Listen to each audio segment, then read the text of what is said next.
There are times when we seek to understand what God is calling us to, but we don't hear anything. The way is not clear, and we are waiting. Waiting invites us to two practices: deeper trust and embracing not knowing. We heard a story from Sarah, who had been working in several jobs since she'd graduated from college, but she was wondering if it was a time for a new challenge, but no way seemed open. She says, "I want to go, but so far God seems to say no." And it's interesting because I've been doing the same thing and I feel a gentle calling to get up and move, but I'm realizing that maybe it's not God placing that message in me. Maybe it's social influences, like I should be moving up the ladder. So I've just been waiting, she said, with my own mantra, and I'm just not sure, trying to figure out what's the next thing. So like Sarah, in times of waiting, we may feel we are not in control of the situation. Is there anything we can do? And might we be called to something in the waiting? First, trusting in God's ways. The first thing we can do is slow down. Waiting makes us anxious, and anxiety can make us frenetic.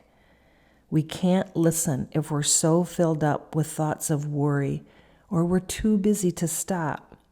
Now we can do something. We can focus in on trusting in God through deeper listening and reflection. And we can get back to our practice. In this series, we've talked about listening to God in prayer. So tell God in your prayer, "I'm waiting."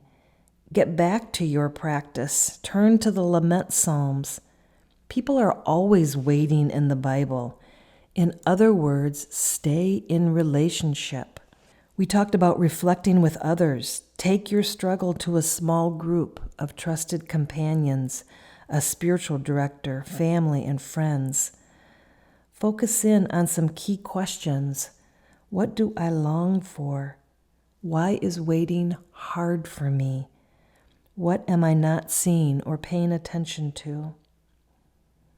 And finally, listen to yourselves. Sort out your feelings. Where do you experience joy and peace? Where are feelings of turmoil or disagreement or darkness, or where's your heart divided? And what does this tell you? St. Ignatius introduced the idea of practicing indifference. And by indifference, he means letting go of all that we desire that is not God, so that we can put desires of God first. Now, this doesn't mean that we don't enjoy or have desire for God's world, a good meal or our family. It means relinquishing all that stands in the way of desiring God first. And it means not clutching at our desires for something. When it becomes clear how God is calling me, then that is what I prefer. Adam told us a story that he doesn't make too many plans for the future now. He wanted to stay flexible and open because he found at this point in his life that the spiritual path was to embrace the mystery of his own life, the mystery of God. And for a long time, he just wanted all the answers. He wanted absolute certainty. But now he recognized that part of the journey of faith was living in the mystery and the ambiguity. We embrace not knowing. Now, there's all kinds of not knowing.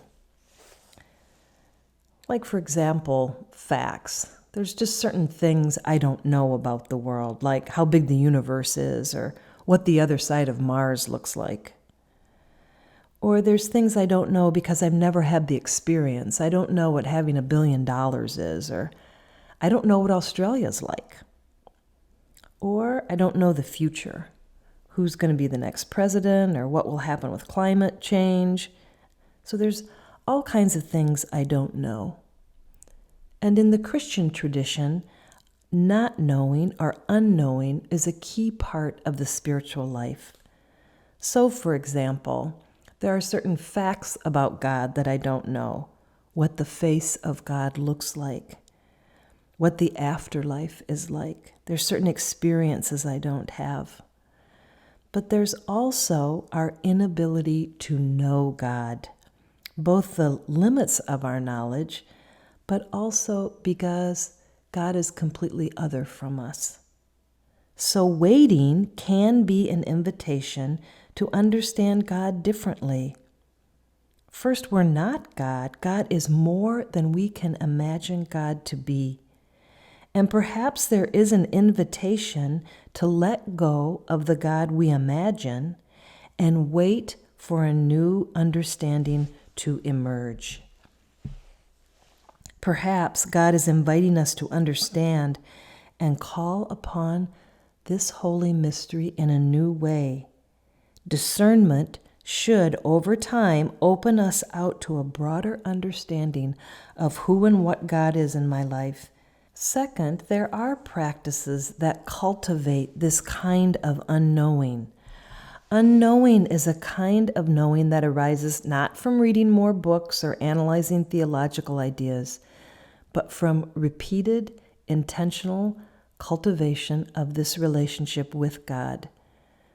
This kind of not knowing profoundly shapes how one approaches the world of facts and experience and relationships. It can be learned through prayer, through living moderately, through wordless prayer with no thought or image, through fasting, through radical service for justice. Any practice that helps us to unknow ourselves and empty out our consciousness, our thoughts, our prejudices, our ideas. And over time, we become more patient in waiting, more trusting in not knowing, and more able to live with uncertainty and ambiguity. Trusting helps us to embrace not knowing. For a time, we might have to accept not knowing, not having a clear way. And we accept not knowing completely. Lauren told us about her work and job as an editor, and she was sure that God was calling her to something else. But finally she came to realize that, and this is her speaking, I don't know where God is calling me next. And I'm so happy with that. She says, I think I spent many years, particularly in my 20s, trying to figure out what's next. And finally, I can just sit down and say, I'm right where I need to be, and I don't have to worry about going somewhere next. There'll be a next, and it will show up when it's ready, and I just have to pay attention and be aware, to listen, and to be willing to be quiet. Waiting involves trusting and embracing not knowing. Thank you for joining me in this series. We have more resources on our website, videos and questions for you or for a small group about waiting and other aspects of discernment. And I hope that this series makes you and your community more discerning.